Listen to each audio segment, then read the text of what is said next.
Similarly, Islam, you've got to understand the whole Muslim mindset. And I think that the trouble is your experts, academic, religious, or media, who are telling you about the tolerance of Islam, especially Islam in America, they're not saying it on the basis of observation.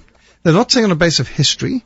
They're not saying it on the basis of reading the Quran or the teachings of Muhammad. They're just saying it out of, I don't know, some kind of fluffy, this is what I hope. It's not from observable, any kind of objective standards. If they would look at what the Quran teaches, what's happened in Islam, you even mentioned Turkey. 1.5 million Christians were killed in Turkey in 1915. In 1 year, by the government, they killed 1.5 million Christian Armenians. Why? Well, because they were Christians.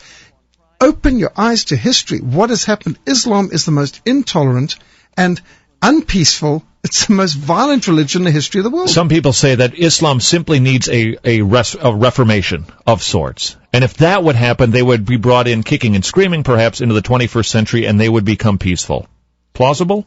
Well, if we could have a reformation that would take the jihad verses out of the Quran and its antagonism to Christianity and its antagonism to women and its Shiite law, sure. But I mean, is that plausible, or is this somebody's dream? Maybe not. Nick is on a cell phone. Nick, say hello to Peter Hammond. Hello, sir. I appreciate what you're doing. And even though it must have been a horrible experience, once it's all over, it's a real privilege to suffer for Jesus.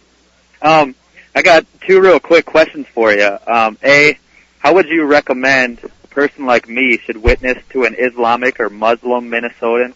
And also, are you aware, or do you have any available Bible tracts that were specifically made towards an Islam or Muslim believing? Two good questions. Thank you. Yes. About evangelism with a Muslim. Yes, indeed. I mean, look, the first thing is, please, I don't want what I've said to make anyone think that the Muslim individual is the enemy. They're not our enemy. These guys are victims of a religion of deception, I believe. I believe that Muhammad's a false prophet, that the Quran is a false book, that Islam's a false religion. That doesn't mean the people of Islam are bad people necessarily. They're often victims of it, not taking personal responsibility away. But guys, we need to share the gospel with them like any other sinner needing the gospel, like we needed the gospel.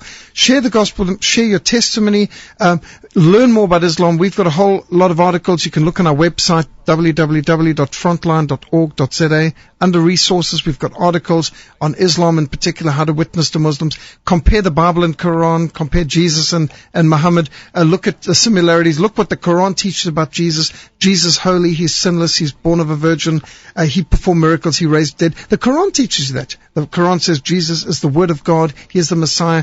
There's things you can build on. So, obviously, you don't start with what your biggest differences are. You start with areas of commonality. We agree that pornography is bad, that homosexuality is evil, that abortion is wrong.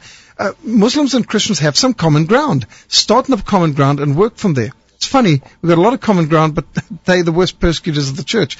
But don't blame that individual guy who's at the university. I mean, he's just a soul for whom Christ died. Reach out to him with the love of Christ. Try friendship evangelism, but don't fool yourself that Islam isn't as serious a threat as it is just because the guy you're dealing with seems quite nice. That nice neighbor might be more influenced by the teachings of Jesus to love your neighbor than by Muhammad's teaching and example. So remember, you may have some inconsistent Muslims around you who may be acting like some Christians, but he's not doing it because of Islam, but in spite of it, because he's in a Christian environment. So learn more about it, read some good books on it, and yes, we've got materials on it. Check up on the Frontline website. And I want to give that address. It's an outstanding website, by the way. The name of the organization is Frontline Fellowship. The website, Nick, is www.frontline.org.za. Frontline.org.za, and you've got resources there. Peter Hammond is our guest. He will be speaking this evening at 7 o'clock at Elmwood E-Free Church, 7 o'clock. It is free. He will be talking about what it is like in Africa and how we can go about changing some of the horrific things that we've been hearing from him this last hour. Sir, when we return, I want to return to that little 30-second conversation we had about the gospel, the Americanized gospel versus the gospel that you preach in Africa. They seem to be two different gospels. They can't both be right. We'll pursue that with Peter Hammond when we return. This is Talk the Walk on AM 980 KKMS. More Spirited Talk Radio and